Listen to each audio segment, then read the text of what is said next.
c'est Viridiana. On se retrouve aujourd'hui pour la dernière vidéo de l'année. Je ferai une petite pause la semaine prochaine pour rester en famille.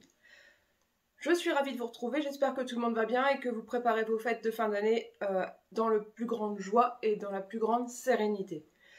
Aujourd'hui, je vous fais le bilan du défi que je me suis lancé la semaine dernière. Si vous n'avez pas vu le défi, bien sûr, allez voir la vidéo. Vous pouvez me retrouver sur Instagram avec le pseudo Viri en Play of Life. J'ai aussi un site internet sur lequel vous retrouvez quelques-unes de mes créations, vogol.fr, et je suis coach couture pour Urban Ferry. Je commence par faire des gros bisous à Mamé et tout de suite, on fait le bilan de mon défi. C'est parti!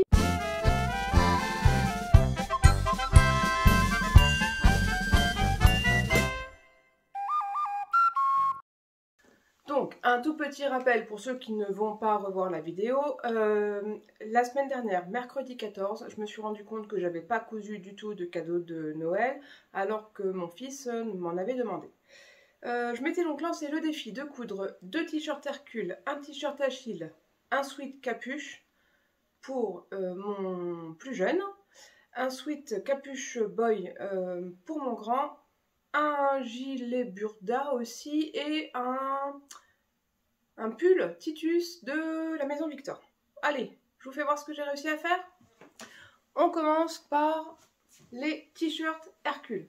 Ah, au fait, j'ai oublié de vous dire, on est mercredi 21, donc ça fait juste 7 jours que j'ai lancé le défi. Il est tôt, à peine 9 h du matin. J'ai 2 t-shirts Hercule en... donc Hercule, c'est Urban Ferry, je vous mets une incrustation, et bien sûr il y aura les liens dans la description. Hop, 2 t-shirts Hercule en jersey de coton bio que j'avais acheté au coupon Saint-Pierre. 1 et 2. Je leur ai fait une finition légèrement différente. Ici, j'ai un point de recouvrement triple sur l'endroit. Et pour celui-ci, j'ai fait un point de recouvrement triple, mais sur l'envers. Pareil en bas. À chaque fois, j'ai fait les finitions de la bande d'encolure avec un point de recouvrement aussi pour que ça tienne bien en place. Aucune difficulté pour ces t-shirts. J'en ai d'ailleurs profité pour faire essayer ma surjeteuse recouvreuse Gloria de Babylock à Elsa. Vous avez dû voir des photos sur Instagram, il me semble. C'est quand même cool de coudre un patron avec la créatrice du patron, non? J'ai enchaîné avec un sweat Achille, toujours d'Urban Ferry, en French Terry. C'est du French Terry de coton bio que j'ai aussi eu au coupon Saint-Pierre. D'ailleurs, regardez, c'est quand même exactement la même couleur. Et comme le French Terry est assez peu extensible, j'ai fait la bande d'encolure dans le jersey. Donc le t-shirt Achille, il a des poignées de manche et un bord-côte à la taille. Fini de la même façon par un point de recouvrement triple à l'endroit sur l'encolure. Tout comme le t-shirt Hercule, aucune difficulté pour coudre Achille, c'est un vrai bonheur. Je continue pour Loïc, j'ai aussi cousu un t-shirt Achille, toujours, mais cette fois-ci dans du molleton blanc, il voulait du blanc, que j'ai eu chez Tissuren à Paris. D'ailleurs, le haul, je vous le remets aussi là-haut. Donc c'est terminé, donc c'est Achille, c'est le même que celui d'avant. C'était quand même beaucoup plus épais à coudre le molleton, mais comme il n'y a pas de difficulté technique, ça s'est cousu très rapidement. Et cette fois-ci, j'ai fait la bande d'encolure, les poignées de manche et la bande de taille dans du bord-côte blanc. Ça, c'était pour les cousettes faciles. On attaque les cousettes un peu plus compliquées et qui m'ont aussi demandé plus de temps parce qu'ils n'étaient pas décalqués au départ. J'ai donc cousu 2 capuches boy, un pour le plus jeune, celui qui a déjà tout ça, et un pour mon grand. Pour le plus jeune, hop, le molleton blanc de chez Rennes. Je lui ai terminé les poignets par un ourlet japonais. C'est un sweat à manches raglant, du coup ça se monte super vite. La seule petite subtilité, c'est la poche que la créatrice nous conseille de coudre en fourreau, c'est-à-dire sans couture apparente. Ceci dit, c'est pas une vraie couture en fourreau parce que y a tellement de place qu'on peut le coudre juste en retournant les tissus. N'empêche que je trouve que la finition sans couture apparente là en haut, ni sur les côtés ici, ça rend quand même super propre. J'aime beaucoup cette technique et je pense qu'à chaque fois que j'aurai des poches à faire, je vais essayer de faire ça. Parce que je trouve ça classe. Oh, il reste un petit point de friction, il faudra que je le passe à la chaleur du fer. Après, il y a une capuche, mais comme j'avais un molleton, je ne l'ai pas entièrement doublé comme le préconise le patron, j'ai juste fait une petite parmenture. Voilà, que j'ai fixé au point de recouvrement triple. Et puis, pour pouvoir glisser les rubans, j'ai pris l'habitude de faire des boutonnières.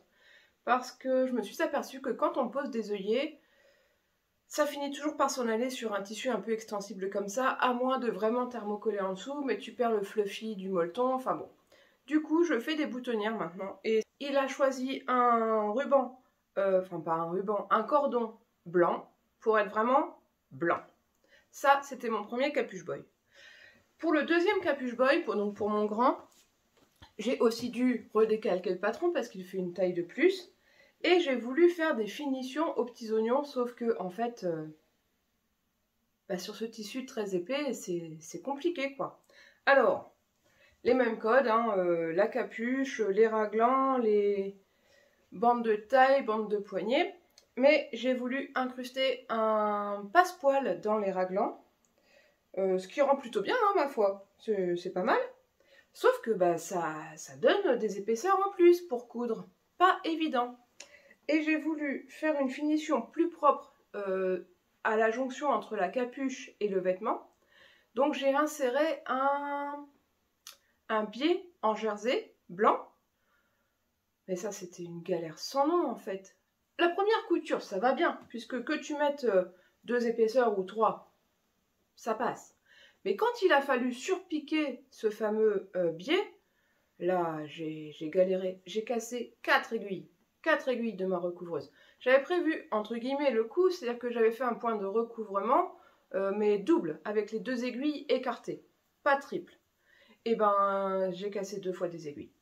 Parce que quand on arrive sur les raglans, quand on passe là, les raglans, avec la capuche, avec le passepoil, plus le biais, et ben, ça fait des épaisseurs pas possibles.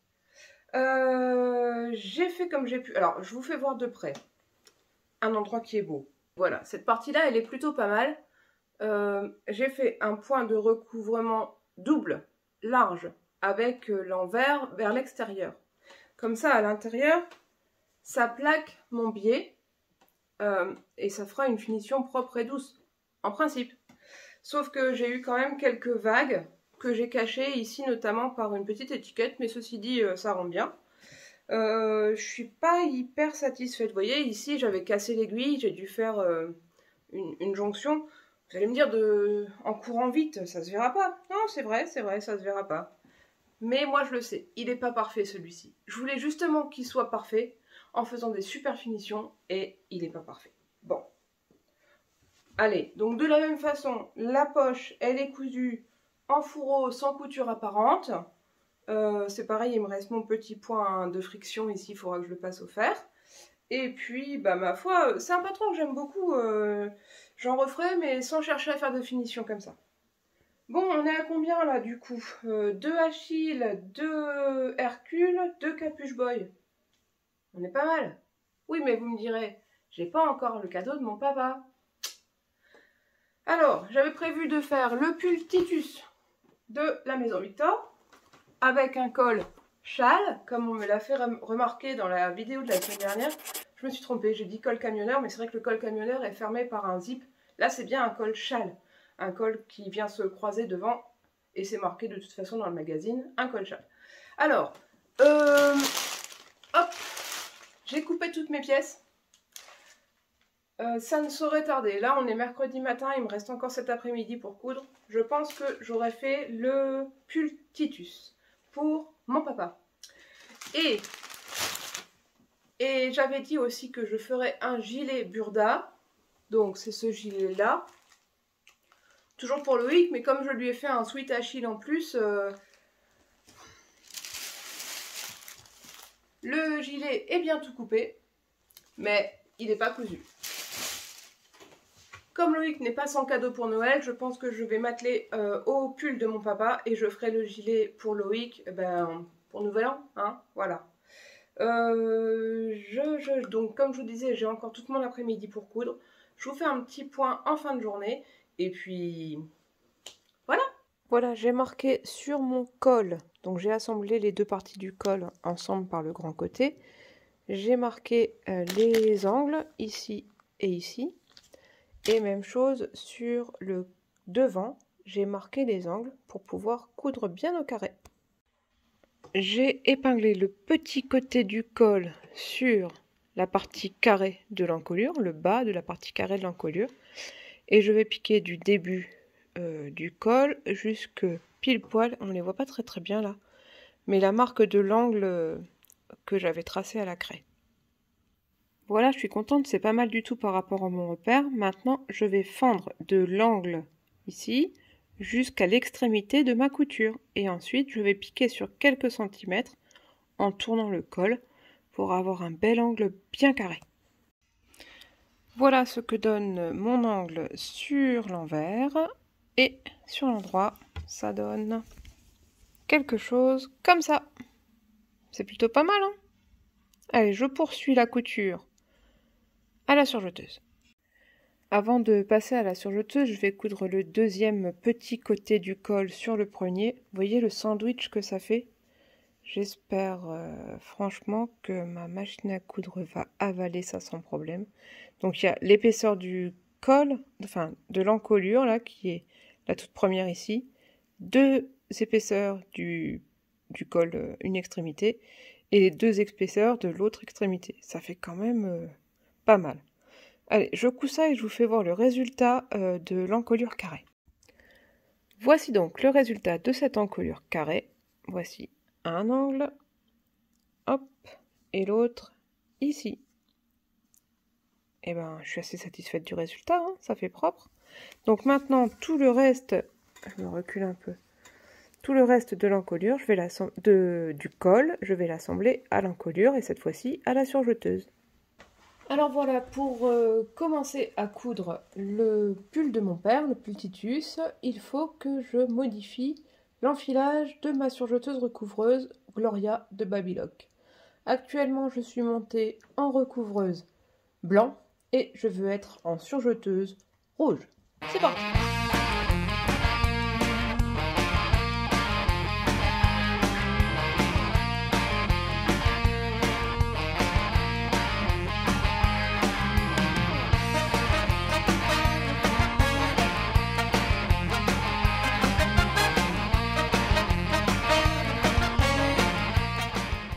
Et voilà, je suis tout enfilée. On fait un petit test. Ah non, il me reste une chose.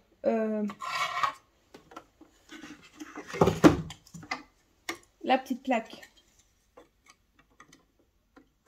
qui protège mes doigts.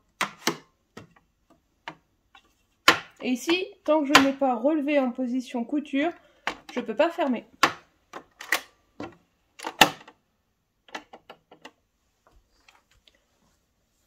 Un petit test donc.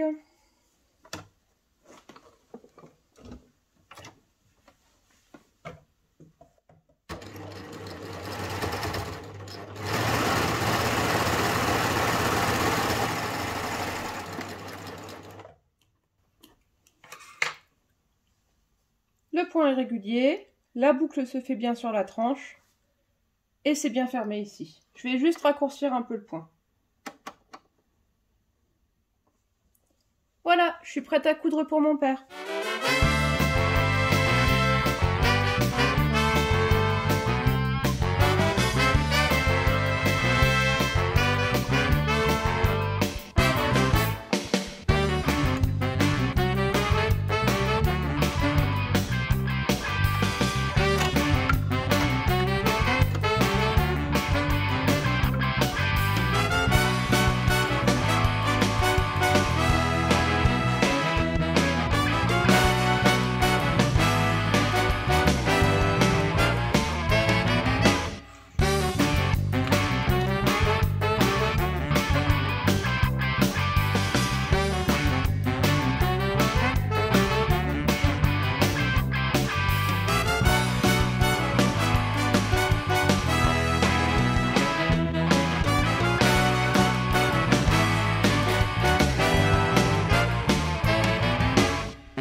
nous sommes mercredi fin d'après-midi et j'ai réussi à coudre le pull de mon papa. Je vous fais voir ça tout de suite. Le voici avec son col-châle aux angles bien carrés. J'ai choisi de faire les poignées de manche et la bande du bas du corps dans le même tissu puisqu'il était un peu extensible comme il fallait. Donc c'est tout gratté à l'intérieur, tout doux. Et voilà quoi, je suis assez satisfaite du résultat. Je pense qu'il sera content, j'espère que ça lui ira bien. Il me semble que oui. Qu'est-ce que je peux vous dire donc eh bien, je suis contente parce que tout le monde a eu au moins un cadeau. Loïc en a bien 5. Oui, c'est ça. 5. Même si j'ai pas fait le gilet Burda comme j'avais dit, il a 2 sweat Achille au lieu d'un prévu au départ. Il a 2 t-shirts Hercule et un capuche boy de Mademoiselle Malabar. Maxime a bien un capuche boy et mon père a bien un pull Titus. Donc, défi réussi. Je suis ravie pour ça. Je ne pensais pas pouvoir coudre 7 vêtements en 7 jours. Le gilet Burda, il est quand même décalqué et coupé. Donc, je n'aurai plus qu'à le coudre dès que l'occasion se présentera. Comme je vous le disais en début de podcast, je ne ferai pas de vidéo la semaine prochaine. Je vais rester en famille. Donc, on se retrouve dans 15 jours pour soit un tuto, soit un nouveau défi. On ne sait jamais pour le début de l'année 2023. Allez, je vous fais des bisous. N'hésitez pas à mettre un petit pouce, abonnez-vous et à dans 15 jours. De plus en plus compliqué.